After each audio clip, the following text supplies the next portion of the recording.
بالله من الشيطان الرجيم بسم الله الرحمن الرحيم الحمد لله رب العالمين الرحمن الرحيم مالك يوم الدين إياك نعبد وإياك نستعين اهدنا الصراط المستقيم صراط الذين أنعمت عليهم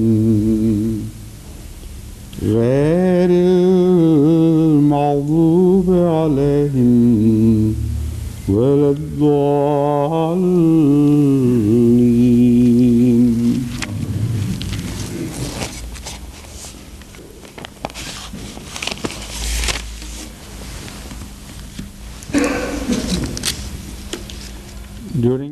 গত ক্লাসে বলেছি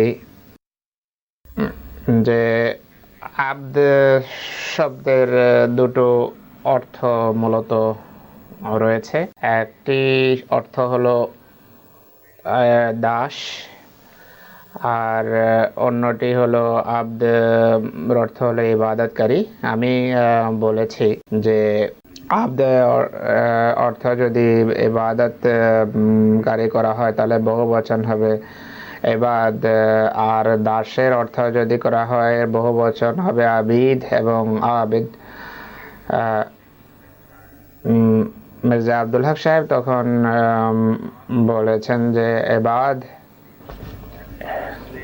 এবাদের অর্থ দাসেরও করা যায়, শুধু ইবাদতকারী নয়।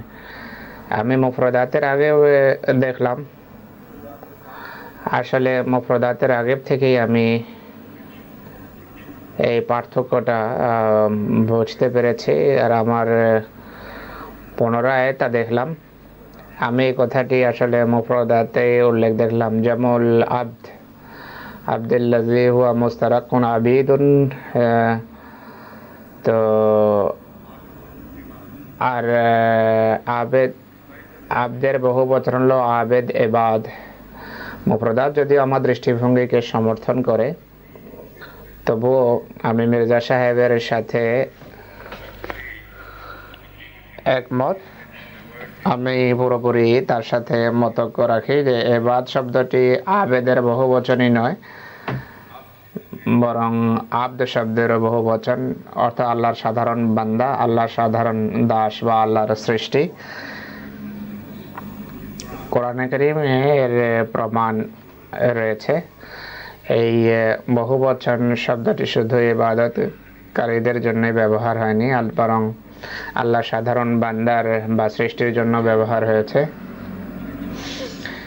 কয়েকটি আয়াত এই উদ্দেশ্যে আমি বেছে নিয়েছি, যা থেকে আমার কথা প্রমাণিত হয়। ইয়া হাসরাতান আলাল ইবাদ মা ইয়াতিহিম মির রাসূলিন ইল্লা কানু বিহি ইস্তাহজিউন। তো এখানে ইবাদ শব্দ আল্লাহর সত্যিকারের ইবাদতকারীর অর্থে ব্যবহার হয়নি, কারণ আল্লাহর ইবাদতকারীর বান্দারা তো রাসূলদের তিরস্কার করে না বা ঠাট্টা করে না। সাধারণ মানুষের কথা এখানে বলা হচ্ছে। এখানে আব্দ বলতে আল্লাহর সাধারণ সৃষ্টিকে, সাধারণ মানুষকে বোঝায়, আর আব্দ শব্দের বহুবচন এটি। ইয়া হাসরাতান আলাল ইবাদ আয়াতে যে ইবাদ ব্যবহার হয়েছে তার অর্থ করছেন পুরনো আলেমদের কথা হুজুর এখন বলছেন। তারা অনেক জায়গায় ভুল করেছেন এর অর্থ করতে, কিন্তু তারা কোরআনের অনেক খেদমত করেছেন। আমরা কোরআনের অনেক জ্ঞান তাদের কাছ থেকে আমরা অর্জন করেছি। প্রথম যুগে আলেমেরা যে পরিশ্রম করেছেন তাদের থেকে আমরা জ্ঞান লাভ করেছি। ভাবলাম যে পুরনো কিছু তাফসীরের কথা এখানে উল্লেখ করা দরকার। বিশেষ করে যে ক্ষেত্রে তারা খুব সুন্দর অর্থ করেছেন সূরা ফাতিহার তাফসীর করতে গিয়ে, সেগুলো আমি উল্লেখ করা যুক্তিযুক্ত মনে করি। আমি শুধু আপনাদের সামনে সূচনা হিসেবে কয়েকটি কথা বা নমুনা স্বরূপ কয়েকটা কথা পেশ করব। ইমাম রাজি তাফসীরে কবিরে যা বলেছেন, তাহলে তিনি বলছেন যে সূরা বিসমিল্লাহ সূরা ফাতিহার একটি আয়াত,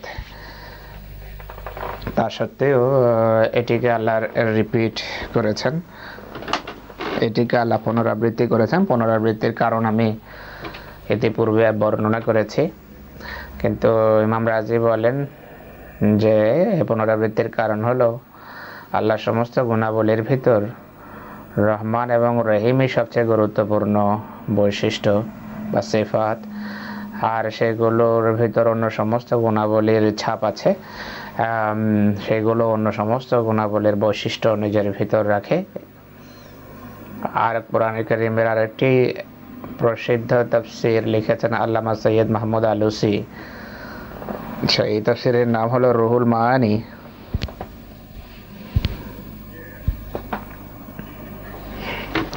এই তাফসীরে তিনি কয়েকটি কথা লিখেছেন যা উল্লেখযোগ্য সূরা ফাতিহা সম্পর্কে। তিনি বলেন, তিনি প্রশ্ন উঠান নিজেই যে না'বুদু শব্দ নাস্তাইন শব্দের পূর্বে কেন রাখা হলো। তিনি বলেন, বাহ্যত একজন ভাবতে পারে নাস্তাইন না'বুদুর পূর্বে হওয়া উচিত, কেননা আল্লাহর সাহায্য ছাড়া সত্যিকার অর্থে ইবাদত সম্ভব নয়, কিন্তু এখানে ভিন্ন ধারাবাহিকতা রাখা হয়েছে। তিনি কয়েকটি কারণের পেশ করছেন, এই কারণগুলোর কয়েকটি আপনাদের সামনে আমি পেশ করব, কারণ আমি সেইগুলো পছন্দ করি। তিনি বলেন,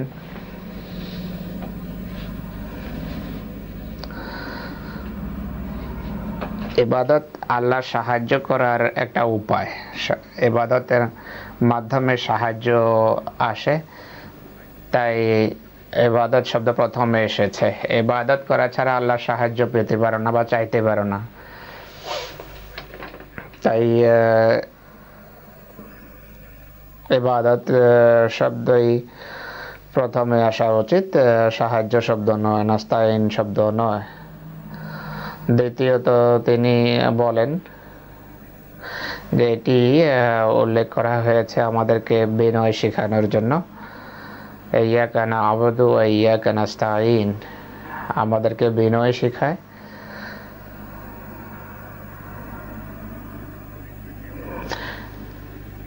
তার কথা অনুসারে নাস্তাইন শব্দ যদি প্রথমে রাখা হতো না আর নাস্তাইন পরে আসতো,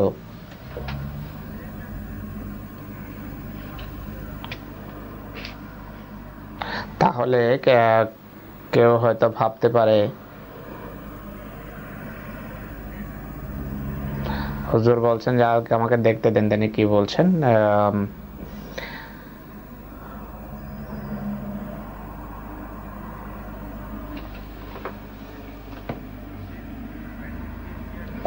তিনি বলেন, আমরা যখন ইয়াকা না'বুদু বলি, অর্থাৎ আমরা যখন বলি যে আমরা তোমার ইবাদত করি, এরপর নাস্তাইন শব্দ আমাদেরকে বিনয় শেখায়।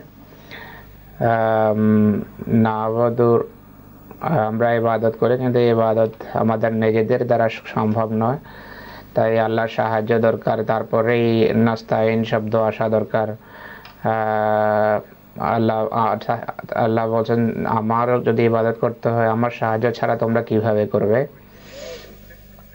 তুমি যখন ইবাদত করো তখন যদি আল্লাহকে বলো যে হে আল্লাহ, তোমার সাহায্য ছাড়া আমরা ইবাদত করতে পারি না, তো স্বাভাবিক ধারাবাহিকতা নাস্তাইনের পর না'বুদুর পরে নাস্তাইন আসা উচিত। সত্যিকারের ইবাদতের নিয়তের পর আল্লাহর সাহায্য আবশ্যক, সাহায্য নিয়তের পরেই আসবে। তুমি যখন নিয়ত করলে যে ইবাদত করো তখন আল্লাহর সাহায্য তোমার প্রয়োজন ইবাদতের ক্ষেত্রে। আর একটি সুন্দর মন্তব্য তিনি করেছেন, তিনি না'বুদু এবং নাস্তাইনকে দুই ভাগে ভাগ করেন, আর না'বুদুকে সূরা ফাতিহার প্রথম অংশের সাথে জুড়েছেন, আর নাস্তাইনকে সূরা ফাতিহার শেষ অংশের সাথে রেখে তুলনা করেছেন। তিনি বলেন না'বুদু একটা ভাব যা মালিক ইয়াউমিদ্দিনের সাথে ইবাদতের সম্পর্ক দেখাচ্ছে। আমরা বলি যে তুমি মালিক ইয়াউমিদ্দিন, তুমি সবকিছুর মালিক, তুমি সবকিছু চূড়ান্ত সিদ্ধান্তকারী। তুমি যেহেতু মালিক, তাই আমরা তোমারই ইবাদত করি। তাই ইবাদত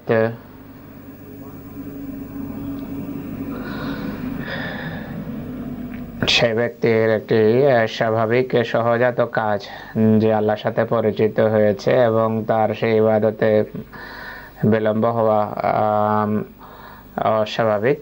যে আল্লাহকে মালিক ইয়াউমিদ্দিন হিসেবে চেনে, সে তার ইবাদতে রত হবেই। আল্লামা আলুসি এখানে মালিক ইয়াউমিদ্দিনের সাথে এর সম্পর্ক দেখাচ্ছেন, অথচ এটি আল্লাহর পূর্বে যত বৈশিষ্ট্য বর্ণনা করা হয়েছে সে প্রত্যেকটির সাথে সম্পর্কযুক্ত। মালিক ইয়াউমিদ্দিনে এসে আল্লাহর পরিচয় পরিপূর্ণতা লাভ করেছে। তারপর যে ব্যক্তি সে আল্লাহ তাআলাকে পুরোপুরি জেনেছে, যা সূরা ফাতিহা বর্ণনা করা হয়েছে, সে আল্লাহকে যে জানে, সে তাৎক্ষণিকভাবে আল্লাহর ইবাদত এবং সাহায্য চাইবেই। তার হৃদয় থেকে একটা কান্না উদ্ভূত হবেই যে হে আল্লাহ, আমি তোমার ইবাদত করি। আর তিনি হয়তো এই কথাই বলতে চেয়েছেন, কিন্তু তিনি পুরো সূরা ফাতিহা না বলে শুধু মালিক ইয়াউমিদ্দিন শব্দ উল্লেখ করেছেন, মালিক ইয়াউমিদ্দিনের সাথে সম্পর্ক দেখিয়েছেন। তারপর নাস্তাইনকে তিনি ইহদিনার সাথে যুক্ত করেছেন, নাস্তাইনের সম্পর্ক ইহদিনার সাথে দেখিয়েছেন। তিনি বলেন, যখন তুমি আল্লাহর ইবাদত করো, আল্লাহর সাহায্যের তোমার একান্ত প্রয়োজন, তাই নাস্তাইন সাহায্য চাওয়ার সাথে নাস্তাইনকে সম্পর্ক যুক্ত করা হয়েছে। আর এইভাবে ইয়াকা না'বুদু ইয়াকা নাস্তাইন এক ধরনের পুলের মতো কাজ করে। এর অর্ধেক সূরা ফাতিহার প্রথম অংশের সাথে সম্পর্ক রাখে, আর শেষের অংশ সূরা ফাতিহার শেষ অংশের সাথে, অর্থাৎ না'বুদুর প্রথম অংশের সাথে নাস্তাইনের শেষ অংশের সাথে সম্পর্ক। আল্লামা আলুসির মতে এই সম্পর্ক। তিনি আরো একটা সুন্দর কথা বলেন আল্লামা আলুসি।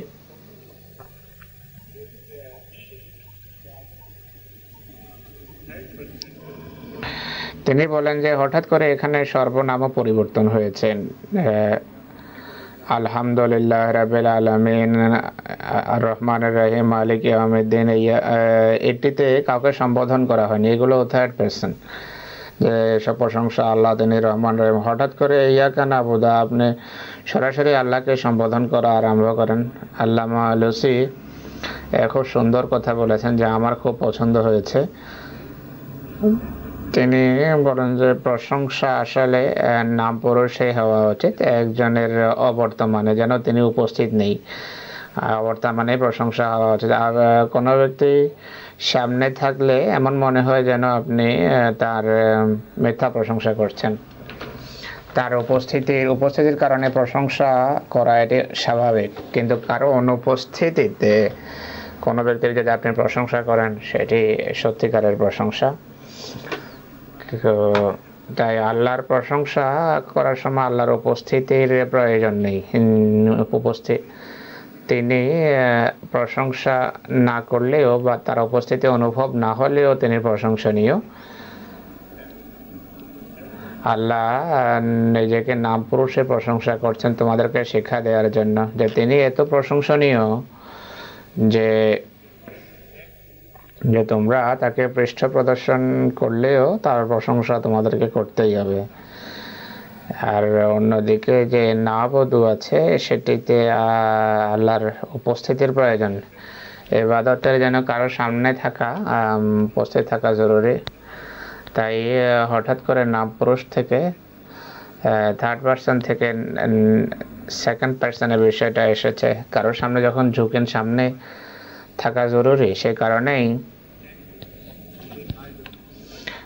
অনেকেই ইবাদতের জন্য মূর্তি গড়ে মূর্তি বানায়, উপস্থিতি যে অভাব, সেটিকে অনুপস্থিতির অভাবকে দূর করার জন্য।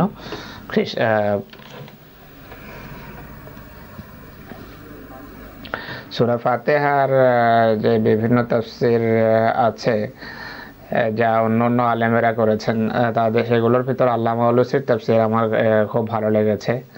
এই তাফসীরটি আমার খুব ভালো লেগেছে। ফাতুল কাদের আরেকটি গুরুত্বপূর্ণ তাফসীর কোরআন কারীমের, সেটি লিখেছেন মোহাম্মদ বিন আলী আশ-শাওকানি। সেটিকে, তার বইকে বলা হয় তাফসীর শাওকানি। তিনি সূরা ফাতিহা সম্পর্কে একটি কথা উঠিয়েছেন যা একান্ত যথাযথ এবং জামাতে আহমদিয়ার তাফসীরের মতোই। সত্যিকার অর্থে তিনি আমাদেরকে সাহায্য করেছেন একটা সমস্যা সমাধানের ব্যাপারে। একটা বিতর্কিত বিষয় যা আমাদের এবং গায়ের আহমদীদের মাঝে বিতর্কিত, সেই বিষয়ের তিনি সমাধান করে গেছেন। তিনি বলেন যে সিরাতাল্লাযিনা আনআমতা আলাইহিম,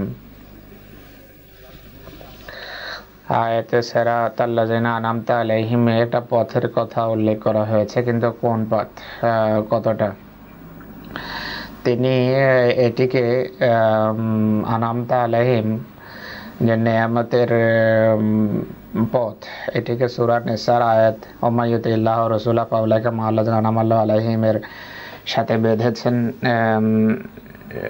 এটিকে সেই আয়াতের সাথে সম্পর্কযুক্ত করেছেন। আর মুসলিম ইসলাম এ বিষয়ের উপর অনেক গুরুত্ব দিয়েছেন।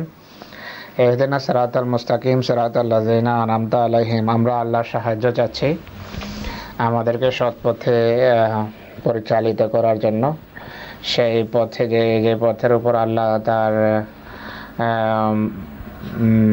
যে পথে বিচরণকারীদের উপর আল্লাহ নেয়ামত নাযিল করেছেন, সেই পথগুলো কি? কোরআন কারীম বিভিন্ন জায়গায় তাদের কথা উল্লেখ আছে, কিন্তু এক জায়গায় তাদের সবার কথা, তাদের সমস্ত শ্রেণী এবং বৈশিষ্ট্যের কথা আল্লাহ উল্লেখ করেছেন। আর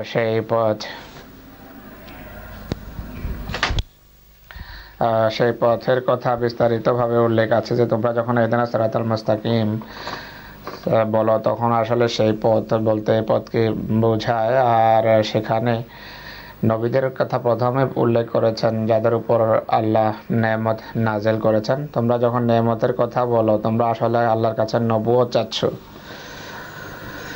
এটি আল্লাহর ফজল হিসাবে বর্ণনা করেছে। তোমরা যখন আল্লাহর ফজল চাও, নেয়ামত চাও, আল্লাহ সেই নেয়ামত দেওয়ার জন্যই তোমাদেরকে দোয়া শিখিয়েছেন, যদি তোমরা যোগ্যতা অর্জন করো।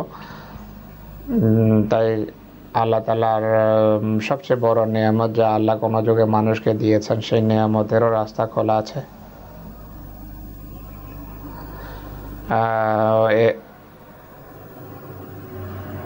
ইবনে শাওকানি এত বিস্তারিতভাবে উল্লেখ করেনি।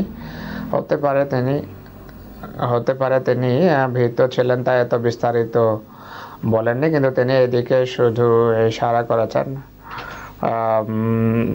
প্রাথমিক আলেমদের ভিতর তিনি একমাত্র এক ব্যক্তি ছিলেন যিনি এদিকে শুধু ইশারা করেছেন। হযরত মুসলিম ইসলাম তিনি শুধু ইশারা করেছেন, মুসলিম ইসলাম বিস্তারিত লিখেছেন। এখন আল্লামা আলাউদ্দিন আলী বিন মুহাম্মদ বিন ইব্রাহিম বাগদাদির তাফসীরের কথা হুজুর বলছেন, আল খাজিম নামে তিনি পরিচিত। তিনিও তার তাফসীরে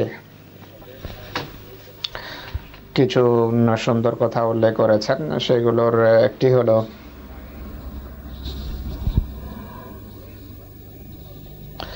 তিনি বলছেন মাদহা শব্দ কেন ব্যবহার হয়নি আর হামদ কেন ব্যবহার হয়েছে। আমি এ বিষয়ে আমার তাফসীরে বিস্তারিত আলোচনা করেছি। গত বছরের দরসে আমি বিস্তারিত আলোচনা করেছি। একটা কথা আমি ছেড়ে দিয়েছি, কিন্তু এই তাফসীরে সেটি আছে, আমার পছন্দ হয়েছে। তিনি বলেন যে মাদহা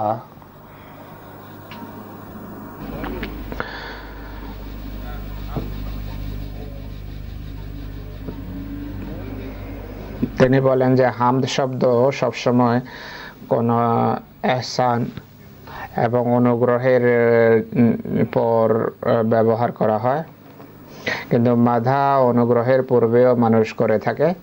যদি কোনো ব্যক্তি আমার উপর কোনো এহসান করেন, কোনো অনুগ্রহ করেন, আমি তার হামদ করতে পারি বা প্রশংসা করি, কিন্তু অনুগ্রহ দেখানোর পূর্বে নয়। অনেক সময় অনুগ্রহ লাভের জন্য আপনি বাধা করতে পারেন, অথচ আপনার উপর কোনো অনুগ্রহ তখনও করা হয়নি। তো আল্লাহর ক্ষেত্রে এটি প্রযোজ্য নয়, কেননা আল্লাহ সবসময় পূর্ব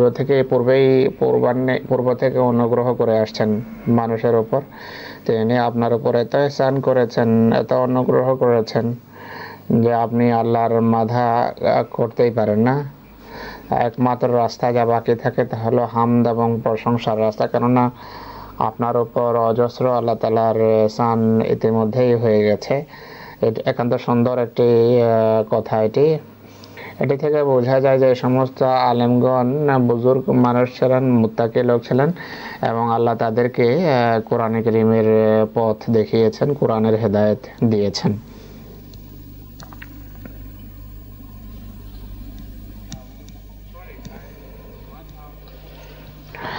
আর একটি কথা আমি সুন্দর কথা বলেছি, আমি বলেছিলাম যে সেটি আল্লামা আলুসির উক্তি, কিন্তু সেটি আলুসির উক্তি নয়, বরং সেটি আল্লামা আলাউদ্দিন খাজেমের উক্তি। সেই কথাটা হলো, কারো বর্তমানে প্রশংসা করা, আর এই কথাটি আল্লামা আল খাজেম উঠিয়েছিলেন।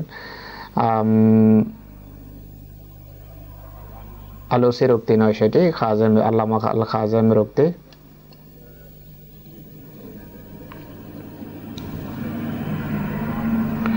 সেই আলুসির তাফসীরের নাম হলো রুহুল মাআনি।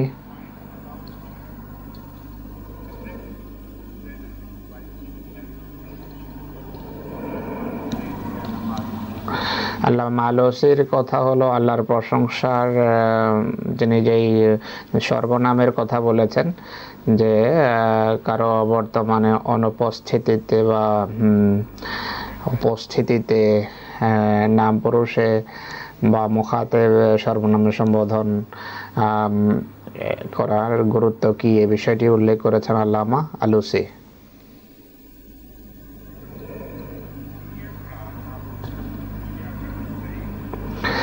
ইয়াকা নাবুদু ওয়া ইয়াকা নাস্তাইন, এটিকে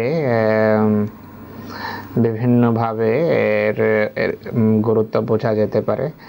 আপনি যে কথার উপর চাপ দেবেন বা স্ট্রেস দেবেন, বেশি জোর দেবেন, সেই জোর দেওয়ার কারণে অর্থ পরিবর্তন হতে পারে।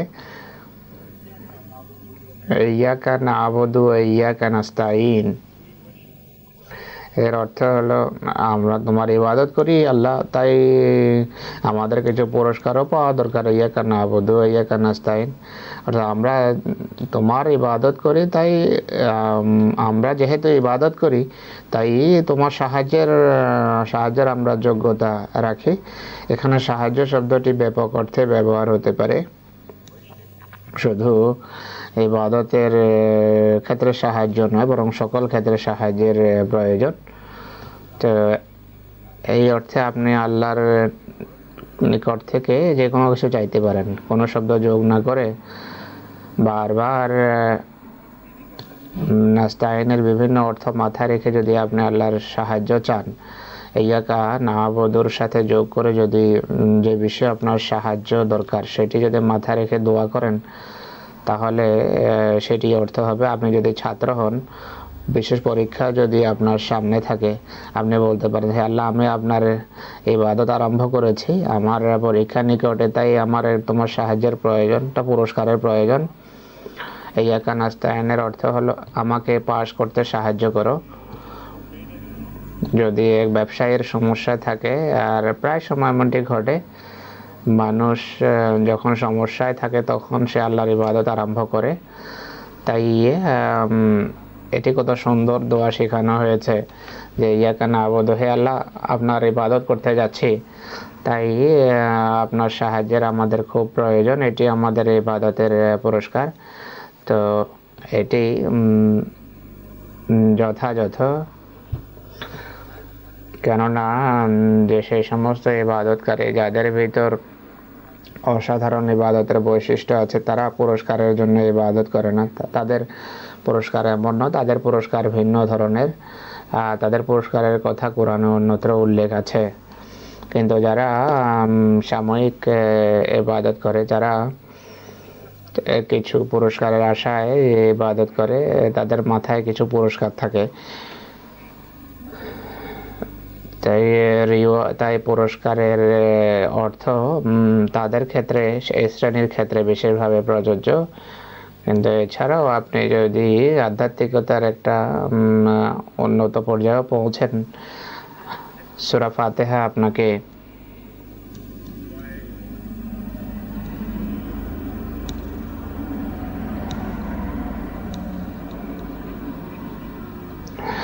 আপনি নাস্তাইন শব্দের যে কোনো অর্থ ভাব মাথায় রেখে আপনি সূরা ফাতিহা পড়তে পারেন। এটি একটি খোলা পেয়ালা, যে কোনো কিছু ধারা আপনি ভরতে পারেন, আপনার প্রয়োজন যাই হোক না কেন।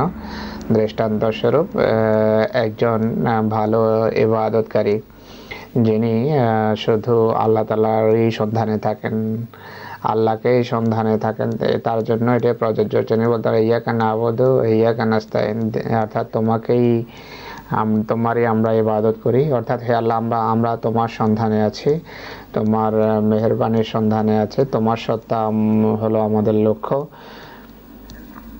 তোমার কাছে আমরা সাহায্য চাই। তাই এই শব্দের বড় ব্যাপক অর্থ রয়েছে। সেই সমস্ত অর্থ সামনে, যে কোনো অর্থ সামনে রেখে আপনি সূরা ফাতিহা পড়তে পারেন। আরেক দিকে আপনি যদি অন্যভাবে জোর দেন বা অন্য শব্দের উপর জোর দেন, তাহলে ভিন্ন অর্থ, ভিন্ন ধরনের সামনে আসবে। আমরা যেহেতু শুধু তোমারই ইবাদত করি, তাই অন্য কারো কাছে হে আল্লাহ আমরা ঝুঁকি না সাহায্যের জন্য। এটি একজনের দোয়াতে একটা আবেগের সৃষ্টি করে যে হে আল্লাহ, আমরা যেহেতু অন্য কারো দরজায় যাওয়ার ইচ্ছা রাখি না, শুধু তোমার দরবারেই নিজেদেরকে পেশ করছি, সুতরাং আমাদের আর কোনো দরজা নাই, আর কোনো রাস্তা নেই। অন্যদের কাছেও সাহায্য চাওয়া যায় বাহ্যত। অনেক সময় এক ব্যক্তি সাহায্য চাইতে পারে অন্যদের নিকট থেকে, যদিও সমস্ত সাহায্য মূলত আল্লাহর পক্ষ থেকে আসে, কিন্তু বাহ্যত অনেক সময় মনে হয় যে অন্য কোনো ব্যক্তি সাহায্য করছে।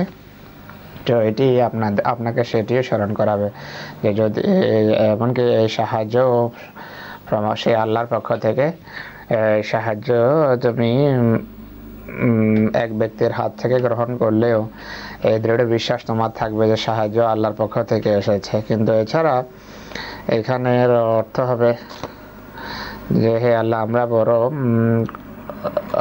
করুণ অবস্থায় আছে, আমরা আমাদের সমস্ত নৌকা জ্বালিয়ে দিয়েছি, অন্য কাউকে সাহায্যকারী হিসাবে আমরা জানি না, কেননা আমরা অন্য সবার সামনে ঝোঁকাকে অস্বীকার করেছে, অন্য সমস্ত কৃত্রিম খোদাকে আমরা ছেড়ে দিয়েছি, আমরা শুধু তোমার সামনেই ঝুঁকছি। হযরত মুসলিহ মাউদ রাদিয়াল্লাহু আনহু এটি উল্লেখ করেছেন যে হে আল্লাহ, আমি তোমার দরজা ছেড়ে কোথায় যাব? হৃদয়ের আরাম আর প্রাণের প্রশান্তি কোথায় পাবো? আমার যে আর কোনো রাস্তা নেই, শুধু তোমার দরজা আমার জন্য খোলা বাকি। সুতরাং আমি সাহায্য এবং সমর্থনের জন্য হে আল্লাহ শুধু তোমার দ্বারে এসেছি। সূরা ফাতিহার বিভিন্ন অর্থ হুজুর বর্ণনা করছেন।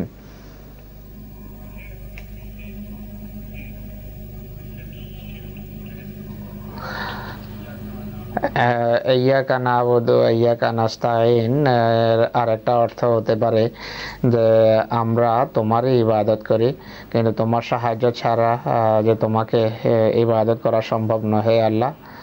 এখানে নাস্তাইন শব্দ শুধু ইবাদতের অর্থে ব্যবহার হবে, অর্থাৎ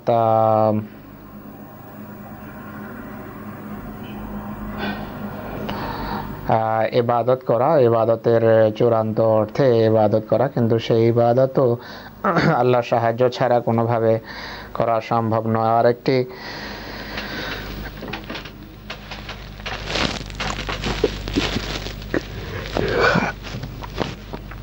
অন্যভাবে যদি আপনি জোর দেন একটা শব্দের উপর, তাহলে ভিন্ন অর্থ সামনে আসবে। যেমন ইয়াকা নাবুদু ইয়াকা নাস্তাইন, যখন আমরা বলি তখন অর্থ হবে আমরা তোমার ইবাদত করি হে খোদা, এটি তোমার উপর কোনো অনুগ্রহ নয়, বরং তোমার অনুগ্রহ লাভের উদ্দেশ্যে আমরা ইবাদত করি। এটি যে কিছু আল্লাহর বিরুদ্ধে মিথ্যা অপবাদ উঠানো হয় নাস্তিকদের পক্ষ থেকে, সেটিকে রদ করা হয় অর্থে দ্বারা। তারা বলে যে আল্লাহ প্রশংসা চান, তাই মানুষকে বলেন যে আমার প্রশংসা করো। আল্লাহর যেহেতু প্রশংসিত হওয়ার পিপাসার নিবরণ নেন, তাই সবাইকে তিনি বলেন যে আমার ইবাদত করো, আমার ইবাদত করো, আমার ইবাদত করো। তো তারা আসলে বলতে চায় যে আল্লাহ মানুষের উপর এহসান করেন না, বরং বান্দাদের পক্ষ থেকে তিনি এহসানকে কুক্ষিগত করেন। সূরা ফাতিহা এই অর্থকে রদ করে। সূরা ফাতিহা বলে যে আমরা তোমার ইবাদত করি কেননা তোমার সাহায্যের যে আমাদের প্রয়োজন, তোমার সাহায্যের জন্য আমাদেরকে ইবাদত করতে হবে। আমরা তোমার কোনো উপকার করছেন, আমরা তোমার পক্ষ থেকে উপকৃত হচ্ছি, কিন্তু তুমি আমাদের পক্ষ থেকে কোনো উপকৃত হচ্ছ না, বা তোমার উপর আমরা কোনো এহসান করছি না। হুজুর বলছেন যে আমি কয়েকটা দৃষ্টান্ত শুধু দিচ্ছি সূরা ফাতিহাকে কিভাবে পড়া উচিত, সেটি আমি শিখাচ্ছি আপনাদেরকে। দৈনিক 5 বার প্রত্যেক রাকাতে সূরা ফাতিহা পড়তে হয়। আপনার মাথায় যদি শুধু একটি অর্থ থাকে, শুধু একটা দিক থাকে সূরা ফাতিহা, তাহলে আপনি বিরক্ত হয়ে যাবেন। আপনি আশ্চর্য হবেন যে সূরা ফাতিহা কেন এত আবশ্যক করা হয়েছে আমাদের জন্য, আর এতবার কেন আমাদেরকে সূরা ফাতিহা পড়তে হচ্ছে। আর অনেক সময় মনে হবে যে অর্থহীন একটি কাজ, কিন্তু যদি আপনি সূরা ফাতিহার আয়াতের বিভিন্ন অংশের উপর জোর দেয়া শিখেন, তাহলে শুধু একটি আয়াতেই শেষ করা যাবে না যে ইয়াকা নাবুদু ইয়াকা নাস্তাইন। নতুন নতুন অর্থ আপনার সামনে আসবে। অর্থ তো আছেই, কিন্তু আপনি মাথায় পড়ার সময় যদি বিশেষ দিকটা সামনে রাখেন, তাহলে বিষয় স্পষ্ট হবে। আমি এটি শেখাচ্ছি যে আপনি যখন একটা বিশেষ অর্থের উপর জোর দেবেন, তখন বিশেষ দিক এবং বিশেষ আঙ্গিক আপনার সামনে প্রকাশ পাবে।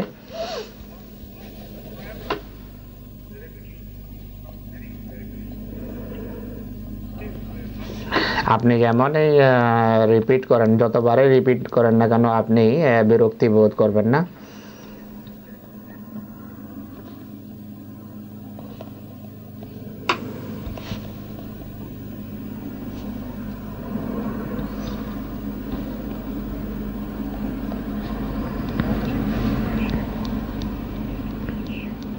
আমাদের ইবাদতের উদ্দেশ্য হলো তোমার কাছে পৌঁছা, সুতরাং আমাদেরকে সঠিক রাস্তা দেখাও।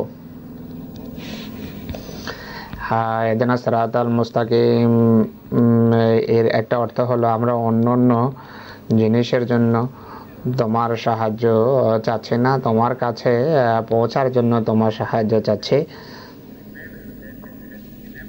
আমরা যেহেতু তোমাকে ভালোবাসি আর তোমাকে এমনভাবে জানি যে আমরা তোমার ভালোবাসা আমাদের হৃদয়ে ঘর করেছে, তাই তোমার পথ সন্ধান করছি।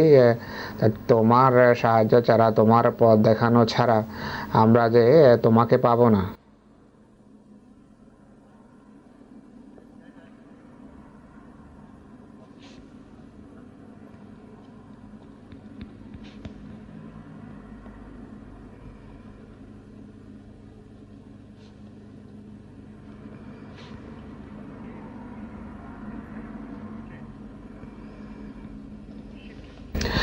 আপনি আরেকভাবে যদি জোর দেন তাহলে অর্থের নতুন একটা জগৎ আমাদের সামনে আসবে। ইয়্যাকা না'বুদু ওয়া ইয়্যাকা নাস্তাঈন,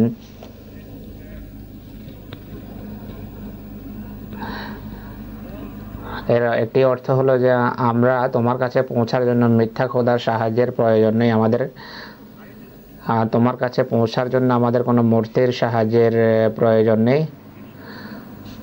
এর মাধ্যমে হিন্দু দর্শনের পুরোপুরি রদ হয়। যারা মূর্তি পূজা করে তারা বলে যে মূর্তি পূজার প্রয়োজন আছে, কেননা সেগুলো আমাদেরকে আল্লাহ পর্যন্ত নিয়ে যায়। আল্লাহ তাআলা আমাদেরকে সূরা ফাতিহাতে শেখাচ্ছেন, আল্লাহ বলছেন যে তোমাদের এমন কোনো সাহায্যের প্রয়োজন নেই, সবসময় নিজেকে স্মরণ করো। তোমার আল্লাহর কাছে পৌঁছার জন্য অন্য কারো সাহায্যের প্রয়োজন নেই, শুধু আল্লাহরই সাহায্যের প্রয়োজন। আর এর মাধ্যমে মূর্তি পূজার যে ভিত্তিহীন দর্শন আছে সেটির রোধ হয়। তারা বলে যে মূর্তি খোদা পর্যন্ত নিয়ে যায়, এটা মিথ্যা কথা।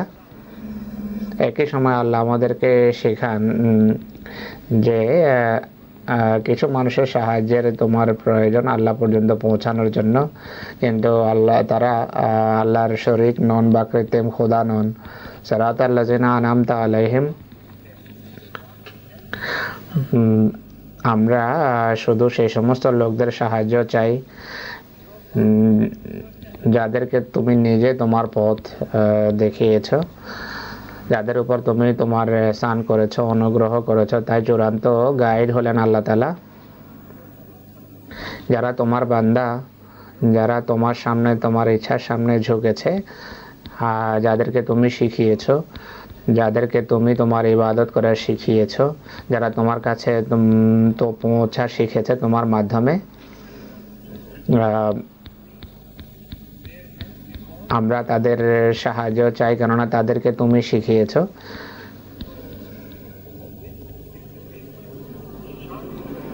তো এর মাধ্যমে একটা সূক্ষ্ম পার্থক্য সামনে আসে। আল্লাহ নবীদের সাহায্য নেয়া আল্লাহর কাছে পৌঁছার জন্য, আর বা কৃত্রিম যে মিথ্যা খোদা আছে, মিথ্যা খোদার মাধ্যমে আল্লাহ পর্যন্ত পৌঁছা, এই সূক্ষ্ম পার্থক্যটা সূরা ফাতিহাতে স্পষ্টভাবে করা হয়েছে।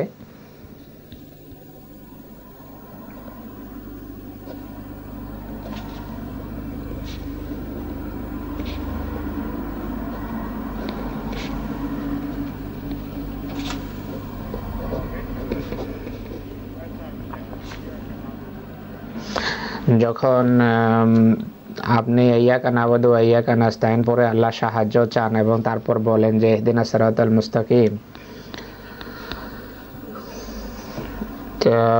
প্রশ্ন হলো যে এরপর মাগযুব আলাইহিম ওয়ালাদ-দাল্লিন বলার দরকার কি? কেননা সিরাতাল মুস্তাকিম তো আল্লাহ পর্যন্ত নিয়ে যায়। তাই এখানে মাগযুব আলাইহিম এবং দাল্লিনের কথা কেন বলা হলো? তোমাদের শয়তানের শিকার হওয়ার আশঙ্কার কথা কেন বলা হলো? বিপদগ্রস্ত হওয়ার কথা কেন বলা হলো? কেননা ইতিপূর্বে তো তোমাদেরকে সিরাতে মুস্তাকিম দেখানো হয়েছে। এটি আসলে আমাদেরকে একটা শিক্ষা দেয়, একটা লেসন রয়েছে তো বিনয়ের ক্ষেত্রে। এখানে বলা হচ্ছে যে তোমাকে আল্লাহ যদি তোমাকে পথও দেখান, তুমি যদি পথ পেয়েও যাও, আল্লাহ সাহায্য ছাড়া সেই পথে চলা তোমার জন্য সম্ভব নয়। যখনই আপনি মনে করেন যে আপনি সঠিক পথ পেয়ে গেছেন, আপনার কোনো ব্যক্তির এখন সাহায্যের প্রয়োজন নেই, সেখানে আপনি পথহারা। আর এটি সকল যুগের জন্য প্রযোজ্য। আপনি কখনো নবীদের সাহায্যের ঊর্ধ্বে নিজেকে মনে করতে পারেন না। সাহায্যের আপনার সব সময় প্রয়োজন। ইহদিনাস সিরাতাল্লাযিনা আন'আমতা আলাইহিমের দোয়া আপনাকে করতে হবে। আর নিয়ামত প্রাপ্তরা 4 শ্রেণীতে বিভক্ত। তার সেই শ্রেণীর ভিতর সবচেয়ে উঁচু শ্রেণী হলেন নবী, অন্যরা সবচেয়ে ছোট শ্রেণী হলেন সালেহ। কিন্তু যেই নিচের 3টি গ্রুপ বা শ্রেণী আছে, তাদের তাকওয়ার জন্য তারা নবীদের মুখাপেক্ষী, তারা মুত্তাকি নবীদের সাহায্য ছাড়া হন না, নবীদের সাহায্য নিয়ে তারা মুত্তাকি হন। আর নবীরাও সবসময় আল্লাহর সাহায্যের মুখাপেক্ষী। তো এটি এই ধারাবাহিকতায় পৌত্তলিকতার সমস্ত যুক্তিকে এটি মূল থেকে উৎপাদন করে। সূরা ফাতিহা বলে যে তোমরা তাদের পথ চাচ্ছ যাদেরকে আল্লাহ সাহায্য করছে, অন্য কেউ সাহায্য করেনি তাকওয়ার মার্গে পৌঁছার জন্য। এতে সঠিক, কিন্তু তারা সবসময় আল্লাহর সাহায্যের মুখাপেক্ষী ছিলেন যখন তারা মানুষকে এই পথের দিকে পরিচালিত করেছেন, এবং তারা কখনো নিজেরা স্বাধীন ছিলেন না, স্বয়ং সম্পূর্ণ ছিলেন না। তাই তোমরা কিভাবে নিজেদের স্বয়ং সম্পূর্ণ মনে করতে পারো বা স্বনির্ভর মনে করতে পারো? মৃত্যু পর্যন্ত তোমরা স্বনির্ভর নও, আল্লাহর সাহায্যের প্রয়োজন তাকওয়ার সফরে। এমন কোনো পথ নেই যা তোমাকে আল্লাহর সাহায্য বিমুখ করতে পারে, ব্যক্তি হিসাবেও নয় আর জাতি হিসাবেও নয়। জাতি হিসাবেও অনবরত আল্লাহর তোমাদের সাহায্য চাইতে হবে, নতুবা তোমাদের বিভ্রান্ত হওয়ার সবসময় আশঙ্কা থাকবে। আর একবার যদি তোমরা বিভ্রান্ত বা পথ ভ্রষ্ট হও, তোমাদের সম্মিলিত শক্তি কখনো তোমাদেরকে সঠিক পথে ফিরিয়ে আনবে না। শুধু আল্লাহ যদি তার এহসান করার ইচ্ছা করেন বা তার নিজের পক্ষ থেকে যদি সংস্কার পাঠানোর সিদ্ধান্ত নেন, তাহলেই তোমরা সঠিক পথে ফিরে আসতে পারো। আর এটি হলো ইহদিনাস সিরাতাল মুস্তাকিমের অর্থ এবং সিরাতাল লাযিনা আনআমতা আলাইহিমের অর্থ। আর এটিকে ইবাদতের সাথে আবদ্ধ করা হয়েছে, ইবাদতের সাথে যুক্ত করা হয়েছে। আর আল্লাহর সাহায্য ইবাদত ছাড়া লাভ করা সম্ভব নয়। আর ইবাদত সেই পথে সবসময় থাকে যে পথে আল্লাহ তোমাকে পরিচালিত করেছেন, কেননা তুমি সেই পথে পরিচালিত হওয়ার দোয়া করছো। সেই পথে পৌঁছার পর তুমি আল্লাহর হেফাজতে থাকবে, আর যতক্ষণ আল্লাহর হেফাজতে থাকবে আর আল্লাহর সাহায্য চাইতে থাকবে তুমি নিরাপদ। যখনই সাহায্য চাওয়া ভুলবে তখনই সঠিক পথেও তোমরা সঠিক পথ থেকে এত দূরে চলে যেতে পারো যে তোমার শ্রেণী পরিবর্তন হয়ে যেতে পারে। তুমি আনামতা আলাইহিম গ্রুপ থেকে মাগজুব গ্রুপে অন্তর্ভুক্ত হতে পারো।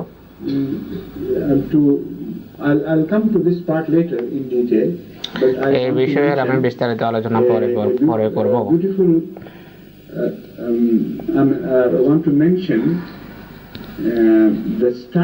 এখানে আমি সূরা ফাতিহার যে সম্বোধনের যে রীতি সেটি নিয়ে আলোচনা করতে চাই। সেটি একান্ত আকর্ষণীয়। আল্লাহ তাআলা বিভিন্নভাবে এখানে কখনো কোনো কথার উপর জোর দিয়েছেন, কখনো কোনো সর্বনামে সম্বোধন করেছেন, কখনো অন্য সর্বনামে, কখনো সরাসরি আল্লাহকে সম্বোধন করা হয়েছে, কখনো আল্লাহর বলা ছাড়া কথা বলা হয়েছে। এখানে আনামতা আলাইহিমের অর্থ হলো এহসান। এহসানের বিষয়ে এহসানের জন্য আল্লাহ তাআলাকে সরাসরি দায়ী আখ্যা দেওয়া হয়েছে। আর বলা হয়েছে যে সিরাতাল লাযিনা আনআমতা আলাইহিম, তুমি সেই সত্তা তুমি এহসান করো এবং সমস্ত এহসানের জন্য তুমি দায়ী। কিন্তু যেখানে গায়রিল মাগজুবি আলাইহিম বলা হয়েছে সেখানে আল্লাহর কথা উল্লেখ করা হয়নি। এখানে বলা হয়নি যে গাযাবতা আলাইহিম, এখানে বলা হয়েছে গায়রিল মাগজুবি আলাইহিম। তার অর্থ হলো আল্লাহর গজবের জন্য যারা পথভ্রষ্ট হয়েছে তারা দায়ী, আল্লাহ সরাসরি দায়ী নন। যেভাবে আল্লাহ এনামের জন্য দায়ী সেইভাবে গজবের জন্য তিনি দায়ী নন। তার অর্থ হলো সমস্ত এহসানের জন্য আল্লাহ দায়ী। আর যদিও বাহ্যত তুমি সেই নেয়ামত উপার্জন করো, চেষ্টা করে হস্তগত করো, কিন্তু আসলে সেটি আল্লাহ করেন। তোমার নিজের চেষ্টা সেটিকে আয়ের জন্য বা উপার্জনের জন্য যথেষ্ট নয়। কিন্তু যেখানে আল্লাহর গজবের কথা উল্লেখ আছে সেখানে তুমি নিজে পুরোপুরি দায়ী। Ghairil Maghdubi এই alayhim. গজবের জন্য গায়রিল মাগযুবি আলাইহিম ওয়ালাদ-দাল্লিন, এটি তাদের সম্পর্কে ব্যবহার করা হয়েছে যারা পথভ্রষ্ট হয়েছে, আল্লাহর সাথে সম্পর্ক যুক্ত That নয়। Allah is later on that Allah is responsible for making people go wrong. যেখানে যারাই অর্থ করে যে Quran, কোরআনের যে আয়াতে আছে যে আল্লাহ তাআলা মানুষকে পথভ্রষ্ট করেছেন, এমন আয়াতের অর্থ সূরা ফাতিহার আয়াতগুলো অনুসারে অর্থ করতে হবে, সেগুলো কোনো ভুল ব্যাখ্যা করা উচিত নয়। সূরা ফাতিহা তাফসীরের রীতি শিখিয়েছে যে কিভাবে এমন আয়াতের অর্থ করতে হবে। would always be responsible for their going astray. যারা জালিম তারা নিজেরা পথভ্রষ্ট হওয়ার জন্য দায়ী। মাইয়ুদ্দিল্লাহু ফালা হাদিয়া লাহু অর্থ কি?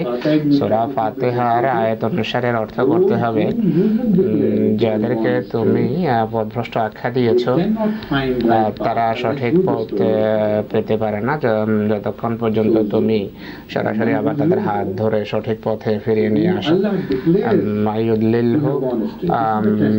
মাইয়ুদ্দিল্লাহ যাদেরকে আল্লাহ পথভ্রষ্ট ঘোষণা করেন বা সাব্যস্ত দেন, এর অর্থ এই নয় যে আল্লাহ কাউকে পথভ্রষ্ট করেন।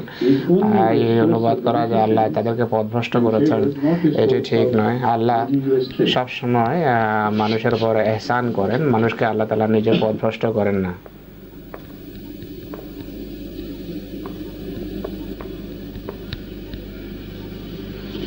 Now, Iyyaka na'budu, I have given some illustrations.